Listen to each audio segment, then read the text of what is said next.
A arte de educar as crianças de hoje. Padre Courtois, capítulo 21. A educação do bom humor. A fim de que as energias da criança não corram o risco de fraquejar, uma educação forte deve ser ao mesmo tempo uma educação alegre. Para transformar a vida em algo de belo, é preciso, com a graça de Deus, primeiro, ser uma consciência, segundo, ser um caráter e terceiro, possuir uma boa dose de otimismo que permitirá, em qualquer circunstância, encarar homens e coisas pelo seu lado bom. O otimismo e bom humor, o caráter alegre são expressões semelhantes, ressalvados certos matizes, de uma realidade preciosa que permite afrontar a vida com o máximo de possibilidades de êxito para si próprio e de felicidade para os outros. Uma atitude positiva em face de uma situação difícil permite conservar a lucidez e o sangue frio necessários para encontrar as soluções mais vantajosas. A atitude negativa só pode aumentar os riscos do fracasso e do aniquilamento. Desde os primeiros anos, é preciso habituar a criança a ter um sorriso para tudo. Para os pais, sem dúvida, para os amigos, para as visitas, mas também para a vida com as suas contrariedades, suas dificuldades, seus obstáculos. Não é cerrando os punhos e batendo numa rocha que obstrui o caminho que conseguiremos afastá-la. Usamos inutilmente os nervos e os músculos. Olhar o obstáculo com um sorriso far-nos-á descobrir mais facilmente o meio de contorná-lo. Desânimo é uma palavra que deveria ser banida para sempre do vocabulário de um cristão, ou de uma cristã dignos desse nome. E por isso é preciso que a própria ideia dessa palavra nem sequer aflore ao espírito. O clima da família, e é preciso acrescentar do próprio quadro em que a criança evolui, contribui poderosamente para orientar uma alma em busca de uma atitude positiva ou negativa.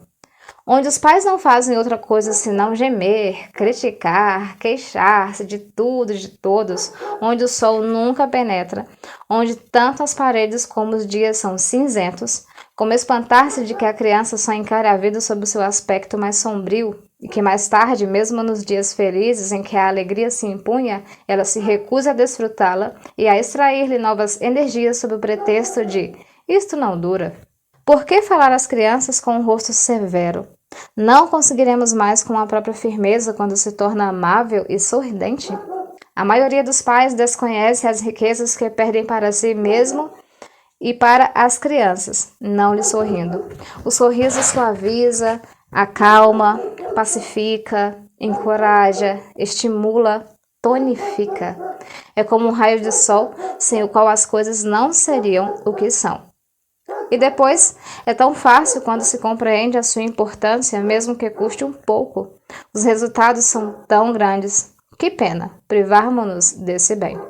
Uma criança que não sorri, uma criança que não canta, é uma criança votada à infelicidade e à doença. Para dar um caráter feliz a uma criança, nada melhor, em primeiro lugar, do que a atitude alegre e sorridente dos pais que se esforçam para mostrar-lhe o lado bom das coisas e dos acontecimentos, mesmo dos mais aborrecidos, sem esquecer a qualidade das pessoas com as quais se tem de lidar. Exemplo: mamãe projetou um passeio, mas chove. Ou então sair apesar disso, mostrando com um sorriso que não se tem medo da chuva e que se traz o sol em si mesmo. Ou ainda, se chove de tal maneira que não se possa razoavelmente sair, alegrar-se pela improvisação de uma tarde de divertimentos dentro de casa. Quando os pais têm o dom de fazer com que os filhos reajam alegremente diante do imprevisto, vençam as contrariedades sem dar mostras disso, aproveitam sem pensamento oculto as menores ocasiões de felicidade, o ambiente familiar está sempre iluminado. Nunca é demais insistir, ser feliz é um dever para com os outros. Disse muito bem que só é amado quem é feliz. Mas todos esquecem que essa recompensa é justa e merecida, porque a infelicidade, o tédio e o desespero estão no ar que respiramos. Assim, devemos o reconhecimento e a coroa de atleta aos que digerem os miasmas e purificam de qualquer forma a vida em comum pelo exemplo enérgico. Não temamos confiar aos nossos filhos as nossas admirações e os nossos entusiasmos. Há tantas coisas belas no mundo, na obra dos homens como na obra de Deus, que de certo é uma pena não fazer delas um trampolim para subir até Ele, que é a suprema casa da alegria. Os pais verdadeiramente educadores devem renunciar à cultura mórbida do descontentamento, que envenena a atmosfera familiar, que leva à misantropia e ao desânimo, e cria nos jovens quer uma impressão de asfixia, quer o medo de viver. Cumpre não oferecer às crianças uma imagem demasiado sombria de si mesmas. Por muito insistir sobre o que as separa da perfeição, só fazemos aumentar os obstáculos diante delas.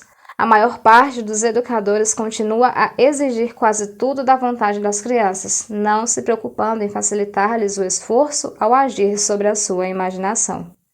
Quando se diz a uma criança, és mau, és muito mau, torna-te bom, a proposição és mau começa a incrustar no pensamento do interessado a convicção da sua maldade congênita, absoluta e incurável, diante do que o torna-te bom reduz-se antecipadamente à impotência.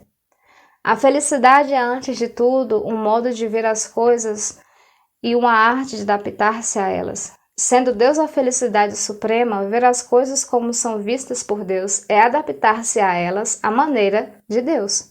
Contemos aos nossos filhos os apólogos das duas rãs, da rosa ou da garrafa quebrada. Duas rãs iam pelo campo quando caem no pote de leite. A primeira, desesperada, renuncia à luta e, coachando socorro, afogue-me, morre asfixiada. A segunda luta com a energia do desespero. Bate tanto com as pernas que transforma o leite em manteiga e consegue sobrenadar. Diante de uma rosa, há duas atitudes possíveis. A do pessimista, que se desola de que as rosas tenham espinhos, e a do otimista, que se alegra de que em espinhos possam nascer rosas. Diante de uma garrafa quebrada, há dois gritos possíveis. Que desgraça! Esvaziou-se pela metade. Ou, que sorte! Ainda resta metade. Eis o que escreve uma excelente educadora. Abre aspas. O único meio de praticar a educação cristã da alegria nas crianças é praticá-la antes em nós mesmos. Sem dúvida, a alegria nos é dada com a vida e, sobretudo, com a graça.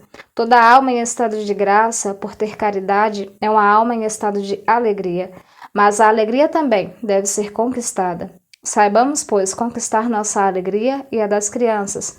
Saibamos sorrir aos nossos filhos para lhes ensinar a sorrir. Não sei se já praticastes o jogo do sorriso. É um jogo divertido e educativo que consiste em abrir um amplo sorriso à criança que fez uma grande tolice com a qual nos zangamos. A vontade é de encará-la com olhos sérios e passar-lhe um sermão. Em lugar disso, lhe sorrimos, o efeito é irresistível. Pela manhã, escreve-me uma velha institutriz. Sentando-me junto à mesa do escritório, esfrego as mãos de contente e digo às crianças: que felicidade! Vamos trabalhar muito! Todos os sistemas de pedagogia são miseráveis diante dessa frase. Há escolas em que se dá com razão aos alunos o prêmio do bom humor. Talvez houvesse mais alegria em nossas classes se todas as mestras pudessem ter o primeiro prêmio de sorriso. Acontece às vezes que um violino começa a soar quando fazemos vibrar as cordas de outro instrumento na mesma sala. Igualmente, se soubermos fazer vibrar cada corda do Espírito Santo, nossos filhos vibrarão em uníssono a cada um deles, cantando a seu modo a glória de Deus. Fará que um dia seja um longo cântico de alegria. Para criar um clima favorável à educação, nada melhor do que a participação ativa dos pais na vida alegre dos filhos. Por que não encorajar-lhes a iniciativa na escolha dos divertimentos e das distrações, sobretudo na preparação das festinhas familiares, animá-los quando dos êxitos obtidos, exames bem feitos, voltas de viagens? Nas refeições, papai e mamãe devem dar trégua aos cuidados e animar alegremente a conversa. De um modo geral, as crianças aprendem com os pais a arte de levar pelo lado mais divertido as pequenas contrariedades da existência.